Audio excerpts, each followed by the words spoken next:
ఒక్కసారి ఈ దృశ్యాన్ని ఊహించుకుందాం.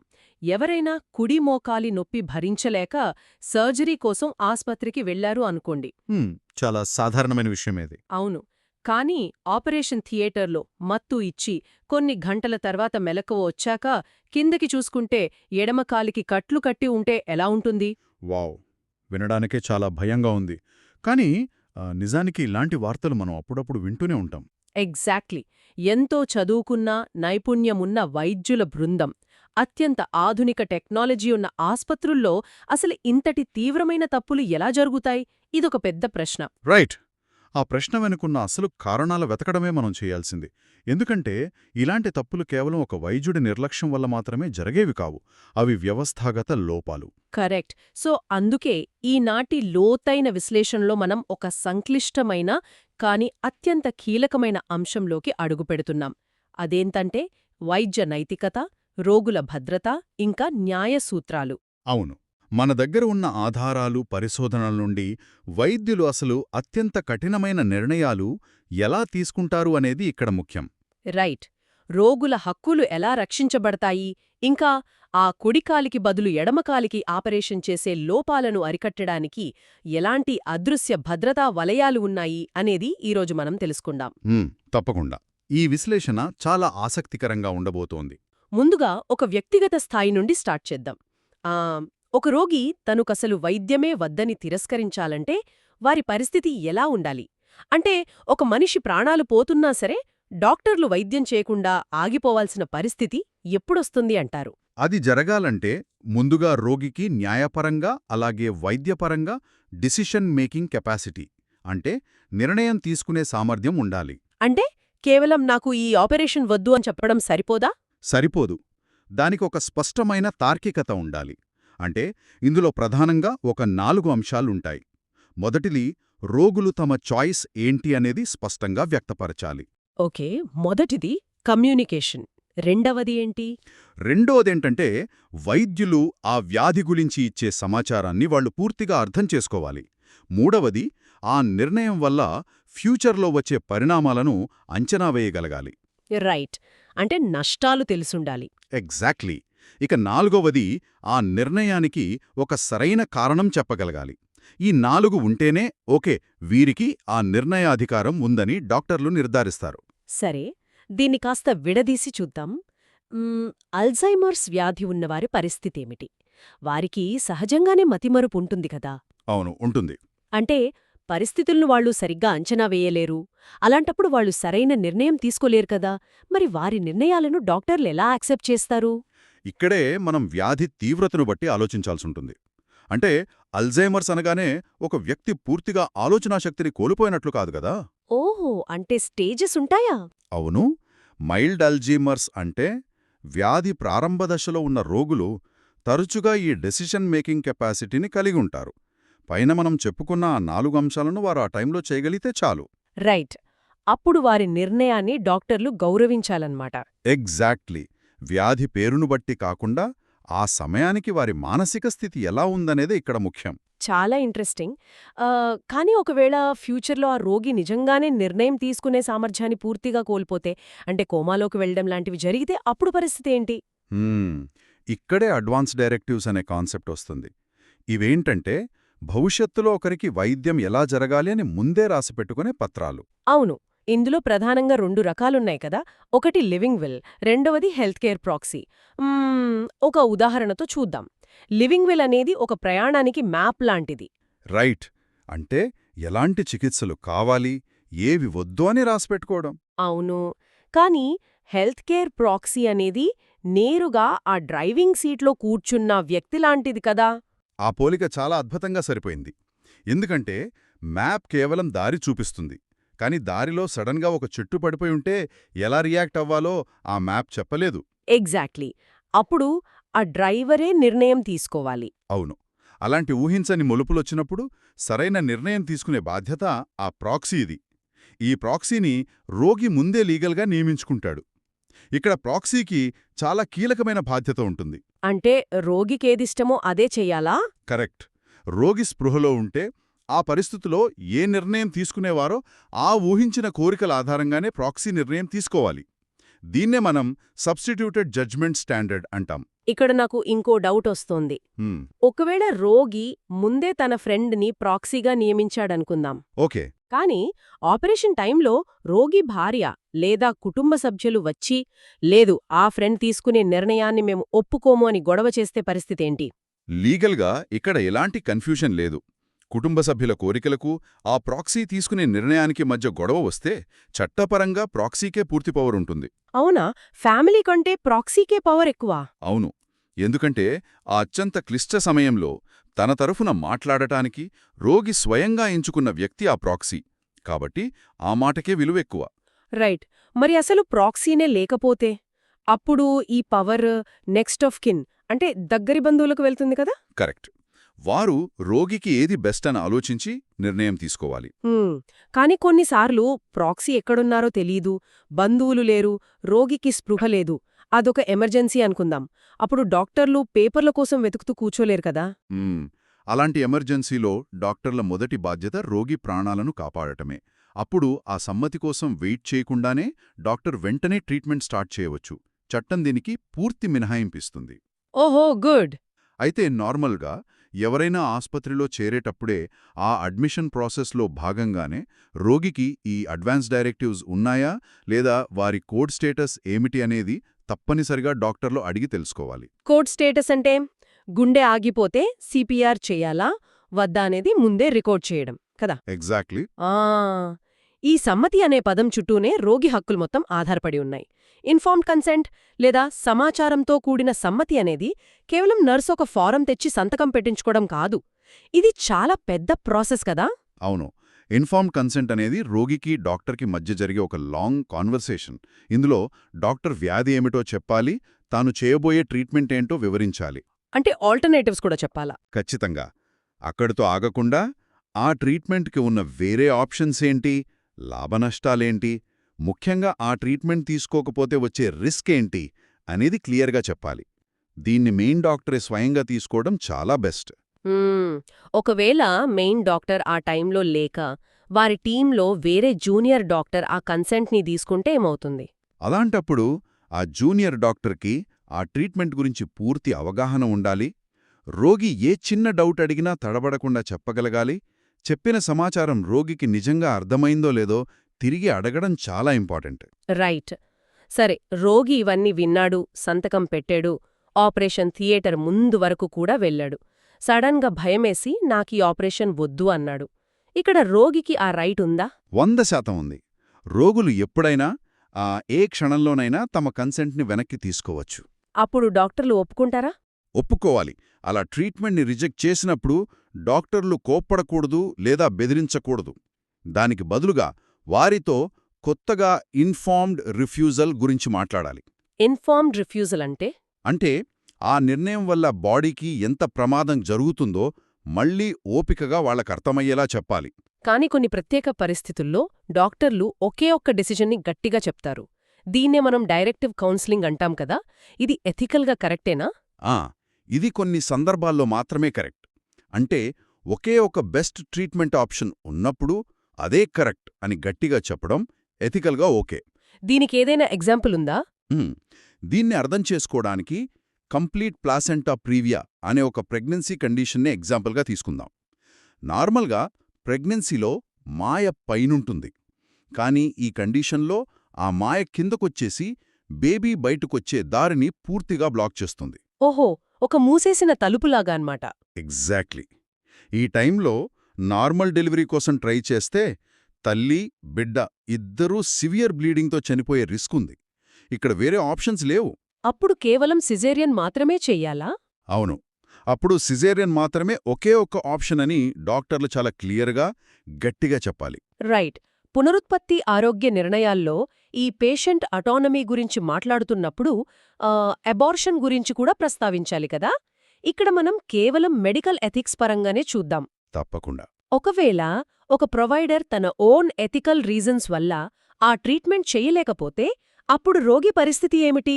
అంటే అలాంటి సందర్భాల్లో ఆ డాక్టర్ ఆ ట్రీట్మెంట్ని నేను చేయలేను అని చెప్పొచ్చు. కాని రోగిని అలాగే వదిలేయకూడదు. మరి ఏం చేయాలి? రోగికి ఉన్న అటానమీని రెస్పెక్ట్ చేస్తూ ఆ ట్రీట్మెంట్ చేయడానికి సిద్ధంగా ఉన్న వేరే ప్రొవైడర్కి వెంటనే రిఫర్ చేయాలి. వాళ్ళకి ట్రీట్మెంట్ అందేలా చూడటం డాక్టర్ల బాధ్యత. ఈ హక్కుల గురించి వింటుంటే ఇంకో ఇంట్రెస్టింగ్ పాయింట్ గుర్తొచ్చింది. సమాచారాన్ని తెలుసుకునే హక్కు రోగికి ఎంత ఉందో, నాకు ఈ విషయం తెలియకూడదు అని నిరాకరించే హక్కు కూడా అంతే ఉంది గదా? వినడానికి కొంచెం వింతగా ఉన్నా ఇది నిజమే. ఒక రోగి స్వయంగా నా రిపోర్ట్స్ గురించి నాకేమీ చెప్పకండి, అది క్యాన్సర్ అయినా సరే నా కొడుకుకి చెప్పి ట్రీట్మెంట్ స్టార్ట్ చేయండి అని అడిగితే డాక్టర్లు దాన్ని గౌరవించాలి. వావ్! అలాగే రోగి మెంటల్ స్టేట్ బట్టి ఆ నిజం తెలిస్తే వాళ్ళు ఏమైనా ఆత్మహత్య లాంటివి చేసుకుంటారనే భద్రతా కారణాలు ఉంటే అప్పుడు కూడా డాక్టర్లు సమాచారాన్ని పరిమితం చేయవచ్చు. సో, ఈ రూల్స్ అన్నీ బానే ఉన్నాయి, కానీ డాక్టర్లు తమ ఓన్ ఫ్యామిలీ మెంబర్స్ దగ్గరకు వచ్చేసరికి ఇవి పాటిస్తారా? అసలు ఒక డాక్టర్ తన సొంత తల్లికో భార్యకో ఎందుకు ట్రీట్మెంట్ చేయకూడదు అంటారు? పైకిది ప్రేమగా అనిపించినా నైతికంగా ఇది చాలా డేంజరస్. ఎందుకంటే డాక్టర్లకి ఉండాల్సిన మోస్ట్ ఇంపార్టెంట్ క్వాలిటీ ఆబ్జెక్టివిటీ, అంటే నిష్పాక్షికత. ఓహో, అంటే ఎమోషన్స్ అడ్డొస్తాయా? ఎగ్జాక్ట్లీ. తమ సొంత వాళ్లకు ట్రీట్మెంట్ చేస్తున్నప్పుడు ఎమోషన్స్ వల్ల ఒక చిన్న సిమ్టమ్ చూసి విపరీతంగా భయపడిపోయి అనవసరమైన టెస్టులు చేయొచ్చు, లేదా ఏదైనా సీరియస్ ప్రాబ్లంని లైట్ తీసుకోవచ్చు. రైట్. మరి ఎమర్జెన్సీలో అయితే? కేవలం వేరే ఇతర డాక్టర్లో ఎవ్వరూ అందుబాటులో లేని అత్యవసర పరిస్థితుల్లో మాత్రమే ఇది ఆమోదయోగ్యం. ఫ్యామిలీ గురించి మాట్లాడుతున్నాం కాబట్టి మైనర్ల టాపిక్ వద్దాం. నార్మల్గా 18 ఏళ్ల లోపు పిల్లలకు ట్రీట్మెంట్ చెయ్యాలంటే పేరెంట్స్ పర్మిషన్ కంపల్సరీ కదా? అవును, కానీ ఇక్కడొక చిన్న ఎక్సెప్షన్ ఉంది. ఏంటది? లైంగిక సంక్రమణ వ్యాధులు అంటే ఎస్టీఐ, ఇంకా ప్రెగ్నెన్సీ, డ్రగ్స్ వాడకం లాంటి సెన్సిటివ్ విషయాలకు మైనర్లు తల్లిదండ్రుల పర్మిషన్ లేకుండానే ట్రీట్మెంట్ తీసుకోవచ్చు. ఇక్కడ కొంచెం ఆలోచించండి. ఒక పేరెంట్గా చూస్తే ఇది చాలా భయంగా అనిపిస్తుంది కదా? 16 ఏళ్ల పిల్లాడు డ్రగ్స్ తీసుకుంటున్నాడని పేరెంట్స్కి తెలియకుండా డాక్టర్లు సీక్రెట్గా ట్రీట్మెంట్ చేయడం కరెక్టేనా?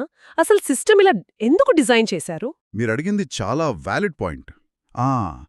కానీ దీని వెనక ఉన్న లాజిక్ వేరు. ఒకవేళ డాక్టర్లు ఖచ్చితంగా పేరెంట్స్కి చెప్ప తీరాలి అని రూల్ పెడితే ఏమవుతుందో ఆలోచించండి. పిల్లలు డాక్టర్ దగ్గరికే వెళ్లరేమో. ఎగ్జాక్ట్లీ. ఇంట్లో తిడతారనే భయంతోనో అవమానం ఫీలయ్యో అసలు డాక్టర్ల దగ్గరికే రారు కదా. దీనివల్ల సొసైటీలో ఆ వ్యాధులు విపరీతంగా పెరిగిపోయి ఆ పిల్లల ప్రాణాలకే ముప్పొస్తుంది. ఓహో, అంటే సొసైటీ సేఫ్టీ కోసం అన్నమాట. అవును, పబ్లిక్ హెల్త్ని, ఆ పిల్లల ఫ్యూచర్ని దృష్టిలో పెట్టుకునే ఈ ఎక్సెప్షన్ ఇచ్చారు. అర్థమైంది. అయితే పిల్లల విషయంలో పేరెంట్స్ తీసుకున్న నిర్ణయాన్ని డాక్టర్లు వ్యతిరేకించే ఛాన్స్ ఉందా? ఖచ్చితంగా ఉంది. ఒకవేళ పేరెంట్స్ తమ నమ్మకాల వల్ల పిల్లలకు ప్రాణాపాయం కలిగించేలా ట్రీట్మెంట్ వద్దని చెప్తే డాక్టర్లు వెంటనే దాన్ని అడ్డుకోవచ్చు. పిల్లల ప్రాణాలు కాపాడటం ఫస్ట్ ప్రయారిటీ. రైట్. అలాగే పిల్లలపై వేధింపులు జరుగుతున్నాయని డాక్టర్లకి ఒక చిన్న అనుమానం వచ్చినా చాలు, వెంటనే చైల్డ్ ప్రొటెక్టివ్ సర్వీసెస్కి అంటే సిపిఎస్కి ఇన్ఫార్మ్ చెయ్యాలి. దీనికి పక్కా ప్రూఫ్స్ అక్కర్లేదు, సాలిడ్ డౌట్ ఉంటే చాలు. ఈ వేధింపులు కేవలం పిల్లలకే లిమిట్ కాదు కదా, వృద్ధుల విషయంలో కూడా జరుగుతుంటాయి. కరెక్ట్. వృద్ధులపై సొంత ఫ్యామిలీ మెంబర్స్ చూపే నిర్లక్ష్యం, వాళ్లకి సరిగ్గా ఫుడ్ పెట్టకపోవడం, లేదా వాళ్ల బాడీ మీద వింతైన గాయాలు కనిపించడం లాంటివి డాక్టర్లు గుర్తిస్తే దాన్ని అడల్ట్ ప్రొటెక్టివ్ సర్వీసెస్కి రిపోర్ట్ చేయాలి. ఓకే. దాంతోపాటు ఇంకో sensitive issue intimate partner violence. ముఖ్యంగా ప్రెగ్నెన్సీ టైంలో, ఆ తర్వాత భాగస్వామి వల్ల జరిగే హింస చాలా ఎక్కువ ఉంటుంది. ఇది డాక్టర్లకి తెలిసిన వెంటనే ఒక సేఫ్టీ ప్లాన్ రెడీ చేసి డొమెస్టిక్ వయలెన్స్ ప్రోగ్రామ్స్ గురించి వాళ్ళకి ఎక్స్ప్లెయిన్ చేయాలి. సో ఇవన్నీ చూస్తుంటే ఒక విషయం చాలా స్పష్టంగా అర్థమవుతుంది. మెడికల్ ప్రొఫెషన్లో ఎథిక్స్ అనేది కేవలం పేషెంట్కి చేసే ట్రీట్మెంట్కే కాదు, చుట్టూ ఉన్న సొసైటీకి కూడా అప్లై అవుతుంది. ఎగ్జాక్ట్లీ. ఇంకో ఎగ్జాంపుల్ ఏంటంటే పేషెంట్ కాన్ఫిడెన్షియాలిటీ. పేషెంట్ గురించి ఆ కేస్ ఎంత ఇంట్రెస్టింగ్ అయినా సరే ట్రీట్మెంట్లో డైరెక్ట్గా ఇన్వాల్వ్ అయ్యే వాళ్లకు తప్ప వేరే ఎవ్వరికీ చెప్పకూడదు కదా. అవును, కనీసం ఆ హాస్పిటల్లో వేరే డిపార్ట్మెంట్లో పనిచేసే తోటి డాక్టర్కి కూడా చెప్పకూడదు. ఇది నమ్మకానికున్న పునాది. ఆ నమ్మకాన్ని కాపాడుకోవడానికే డాక్టర్లు గిఫ్ట్స్ విషయంలో కూడా జాగ్రత్తగా ఉండాలంటారు కదా. అవును, ఖచ్చితంగా. ఇక్కడొక ఆసక్తికరమైన పాయింట్ ఉంది. ఒక పేద రోగి తన ప్రాణాలు కాపాడినందుకు కృతజ్ఞతగా తన తోటలో పండిన కొన్ని పండ్లు ఇస్తే డాక్టర్ తీసుకోవచ్చు. కాని ఒక ధనవంతుడు కృతజ్ఞతతో ఒక ఖరీదైన వాచ్ అనో ఫ్లైట్ టికెట్స్ అనో ఇస్తే డాక్టర్ తీసుకోకూడదు అంటారు. ఎందుకు? వినేవాళ్లకేమనిపిస్తుందంటే ఒక థ్యాంక్స్ చెప్తూ గిఫ్ట్ ఇస్తే తప్పేముంది అని. చూడటానికి అది కేవలం ఒక గిఫ్ట్ లాగే అనిపించొచ్చు, కానీ హ్యూమన్ సైకాలజీ చాలా కాంప్లెక్స్. ఒక ఖరీదైన బహుమతి తీసుకున్నప్పుడు డాక్టర్ల సబ్కాన్షియస్ మైండ్లో ఆ పేషెంట్ పట్ల ఒక రకమైన బయాస్, అంటే పక్షపాతం ఏర్పడుతుంది. ఓహో, అంటే వాళ్ళకి ఫేవర్ చేస్తారా? అవును. రేపు ఆ రోగి ఏదైనా అవసరం లేని ట్రీట్మెంట్ అడిగినా, లేక అర్ధరాత్రి ఊరికే ఫోన్లు చేసినా డాక్టర్ కాదనలేకపోవచ్చు. ఇది రేపు వాళ్ళు తీసుకునే నిర్ణయాలను ఎఫెక్ట్ చేస్తుంది. కాబట్టే వాటిని సున్నితంగా రిజెక్ట్ చేయాలి. రైట్. వృత్తిపరమైన హద్దుల గురించి మాట్లాడుతున్నాం కాబట్టి రొమాంటిక్ రిలేషన్షిప్స్ గురించి లా ఏం చెప్తుందో కూడా చూడాలి. ఒక డాక్టర్ తన పేషెంట్తో రిలేషన్లో ఉండటం ఎప్పుడు తప్పేనా? ప్రస్తుతం ట్రీట్మెంట్ తీసుకుంటున్న పేషెంట్స్తో అయితే ఇది ఎప్పటికీ అనైతికం. ఇక పాత పేషెంట్స్ విషయానికొస్తే ఇందులో 2 కేటగిరీలున్నాయి. ఏంటవి? సైకియాట్రిస్ట్స్ తమ పాత రోగులతో కూడా ఎప్పటికీ ఎలాంటి రిలేషన్స్ పెట్టుకోకూడదు. ఎందుకంటే డాక్టర్కి ఆ పేషెంట్కి సంబంధించిన అత్యంత లోతైన మానసిక రహస్యాలు తెలుసు. ఆ రిలేషన్లో ఎప్పటికీ సమానత్వం ఉండదు. రైట్. మరి నాన్ సైకియాట్రిక్ పేషెంట్స్కి? నాన్ సైకియాట్రిక్ పేషెంట్స్తో అంటే ఎప్పుడో జ్వరం కోసమో చిన్న సర్జరీ కోసమో వచ్చిన వాళ్లతో ఆ డాక్టర్ పేషెంట్ రిలేషన్ ముగిసిన చాలా కాలం తర్వాత బహుశా ఇది ఆమోదయోగ్యం కావచ్చు. ఈ వృత్తిపరమైన బాధ్యత కేవలం పేషెంట్స్ మీదే కాదు, తోటి డాక్టర్ల పట్ల కూడా ఉంటుందంటారు కదా. ఒకవేళ మనతో పాటు పనిచేసే డాక్టర్ డ్యూటీలో మత్తులో ఉన్నా లేదా విపరీతమైన నిద్రలేమి వల్లో తమ పని సరిగ్గా చేయలేకపోతే ఏమి చెయ్యాలి? దాన్ని అస్సలు చూసి చూడనట్టు వదిలేయకూడదు. రిపోర్ట్ చెయ్యాలా? అవును. వెంటనే ఆ విషయాన్ని సంబంధిత అధికారులకు నివేదించాలి. దీన్నే రిపోర్టింగ్ ఇంపేర్డ్ కొలీగ్స్ అంటారు. ఇది వారిమీద చాడీలు చెప్పడం కాదు. అంటే రోగుల భద్రత కోసమే కదా? ఎగ్జాక్ట్లీ. అటు రోగుల ప్రాణాలను కాపాడటంతో పాటు ఆ తోటి డాక్టర్కి టైంకి సరైన కౌన్సిలింగ్, ట్రీట్మెంట్ దొరికేలా చేయడమే దీని అసలు ఉద్దేశ్యం. రైట్. మరి పై స్థాయి డాక్టర్ ఎవరైనా రోగికి హాని కలిగించే ఆర్డర్ ఇస్తే కింది స్థాయి సిబ్బంది ఏం చేయాలి? వాళ్ళు దాన్ని గుడ్డిగా ఫాలో అవ్వకూడదు. నేరుగా ఆ ఆర్డర్ ఇచ్చిన డాక్టర్ వద్దకే వెళ్లి మాట్లాడాలి. అంతేకాని వేరే నర్సులతోనో కింది సిబ్బందితోనో చెప్పి లాభం లేదు. ఇదంతా చూస్తుంటే మెడికల్ డిసిషన్స్ ఎప్పుడూ ఒక 4 ఎథికల్ పిల్లర్స్ మీద బ్యాలెన్స్ అవ్వాలి అనిపిస్తోంది. అవే ఆటోనామీ, బెనిఫిసెన్స్, నాన్ మాల్ఫిసెన్స్, ఇంకా జస్టిస్ కదా? కరెక్ట్. కొన్నిసార్లు ఒక రోగి భయంతో అనవసరంగా ఒక ఎంఆర్ఐ స్కాన్ చేయమని పట్టుబడతాడు. డాక్టర్ అది వద్దు అంటే మరి ఆ రోగి ఆటోనామీని అడ్డుకున్నట్లా? కాదు. ఇక్కడే మేలు చేయటం లేదా బెనిఫిసెన్స్ వస్తుంది. రోగికి అవసరం లేని లేదా హాని కలిగించే ట్రీట్మెంట్స్ని నిరాకరించడం కూడా డాక్టర్ల నైతిక బాధ్యతే.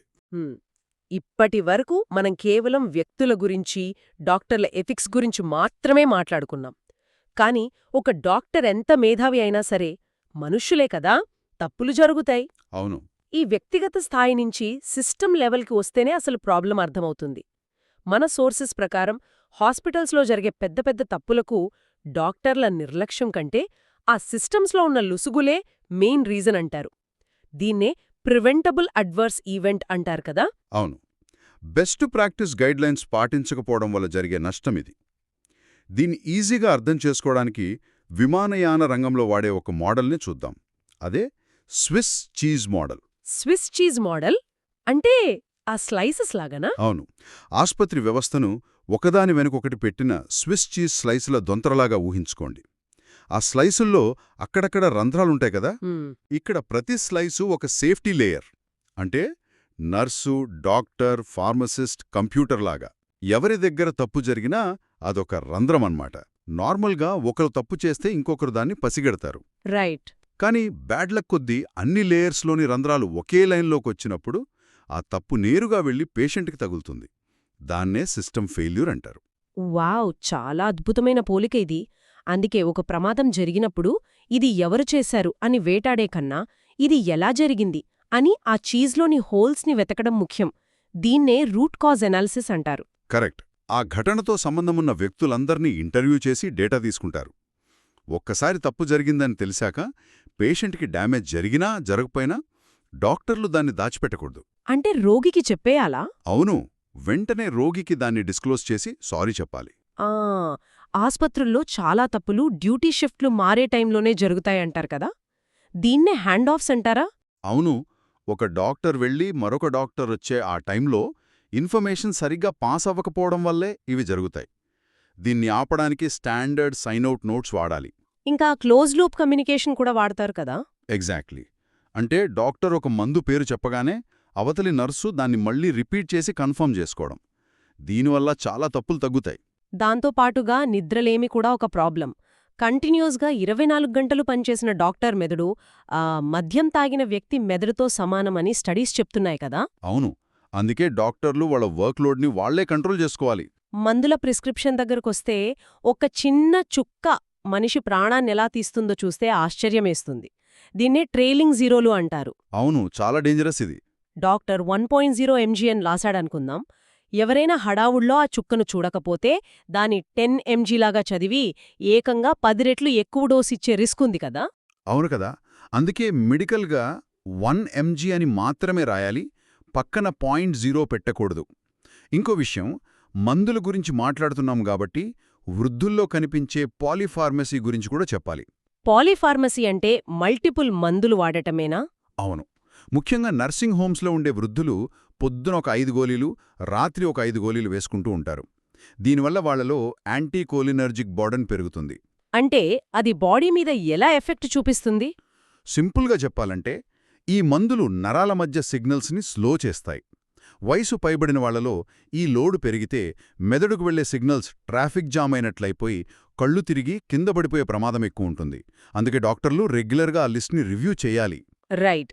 మనం స్టార్టింగ్లో చెప్పుకున్న కుడి కాలికి బదులు ఎడమ కాలికి ఆపరేషన్ చేసే రాంగ్ సైడ్ సర్జరీని ఆపడానికి కూడా ఒక మంచి పద్ధతి ఉంది. అదే డ్యూయల్ ఐడెంటిఫైయర్స్. అంటే నర్సు చూసింది కదా అని డాక్టర్ గుడ్డిగా నమ్మకూడదు. ఇద్దరూ విడివిడిగా ఆ రోగి ఎవరు, ఎక్కడ ఆపరేషన్ చెయ్యాలి అనేది కన్ఫర్మ్ చేసుకోవాలి. ఎగ్జాక్ట్లీ. అలాగే రోగి డిశ్చార్జ్ అయ్యేటప్పుడు సరైన చెక్లిస్ట్ ఇవ్వడం, అంటే మందులు ఎలా వాడాలి, మళ్ళీ ఎప్పుడు రావాలి అని క్లియర్గా చెప్తే వాళ్లు మళ్ళీ తిరిగి ఆస్పత్రిలో చేరే రిస్క్ తగ్గుతుంది. ఈ సిస్టమ్ మిర్రర్స్ కేవలం ఆస్పత్రి వరకే పరిమితం కావు కదా, సొసైటీలో ఉన్న అసమానతలు కూడా ఆరోగ్యాన్ని ఎఫెక్ట్ చేస్తాయి అంటారు. ఇక్కడ క్రాస్ సెక్షనల్ అనాలిసిస్ లాంటి స్టడీస్ వాడతారు కదా, అసలదంటే ఏమిటి? దీన్ని ఒక ఫోటోగ్రాఫ్ తీయడంలాగా ఊహించుకోండి. ఒక పర్టిక్యులర్ టైంలో ఒక జనాభాను పరిశీలించి వారిలో ఎంతమందికి ఇన్సూరెన్స్ లేదు, ఎంతమందికి ఒబేసిటీ ఉంది అని లెక్క పెడతారు. ఓహో, ఒక స్నాప్షాట్ లాగా అన్నమాట. అవును, దీని ద్వారా పేదరికం లాంటి ఫ్యాక్టర్స్ ఒక హెల్త్ ప్రాబ్లంకి ఎలా దారితీస్తున్నాయో ఈజీగా అర్థమవుతుంది. రైట్. సో ఈనాటి మన విశ్లేషణను ఒకసారి సమ్మరైజ్ చేస్తే, ఆ వైద్య రంగమనేది ఒక డాక్టర్, స్టెథిస్కోప్, మందులకే లిమిట్ కాదు అని అర్థమైంది. ఖచ్చితంగా. ఇందులో డాక్టర్ల నైతికత, సమాచారాన్ని పంచుకునే తీరు, ఆ స్విస్ చీజ్ లాంటి సేఫ్టీ సిస్టమ్స్ అన్నీ కలిసి ఒక కనబడని వలయంలా అల్లుకుని ఉంటాయి. ఇవే నిజమైన ఆరోగ్య సంరక్షణకు అసలైన పునాదులు. అవును, ఆ వలయం ఎంత బలంగా ఉంటే మన పేషెంట్స్ అంత సేఫ్గా ఉంటారు. రైట్. ఇక ఈనాటి లోతైన విశ్లేషణను ముగించే ముందు వింటున్న వాళ్లకి ఒక ఆసక్తికరమైన ప్రశ్నను వదిలివెళ్తున్నాను. మనం ఇంతసేపు మనుషులు తీసుకునే నిర్ణయాలు, తప్పుల గురించి మాట్లాడుకున్నాం. కానీ ఫ్యూచర్లో ఆర్టిఫిషియల్ ఇంటెలిజెన్స్ అంటే ఏఐ ప్రతి వ్యాధిని ఖచ్చితంగా నిర్ధారించి ఆపరేషన్ చేసే స్థాయికి వస్తే అప్పుడు ఇన్ఫార్మ్డ్ కన్సెంట్ లేదా డెసిజన్ మేకింగ్ కెపాసిటీ అనే పదాలకు మీనింగ్ ఏముంటుంది? వావ్, ఇదొక మైండ్ బ్లోయింగ్ క్వశ్చన్. అవును కదా. ఒక రోగి తన తరపున నిర్ణయాలు తీసుకునే ప్రాక్సీగా ఒక మనిషిని కాకుండా ఒక కంప్యూటర్ అల్గోరిథంని నియమించుకునే టైం ఫ్యూచర్లో వస్తుందా? ఆ యంత్రాల ప్రపంచంలో ఎథిక్స్ ఎలా మారిపోతాయో ఒకసారి ఊహించండి. మరొక ఆసక్తికరమైన విశ్లేషణతో మళ్ళీ కలుద్దాం.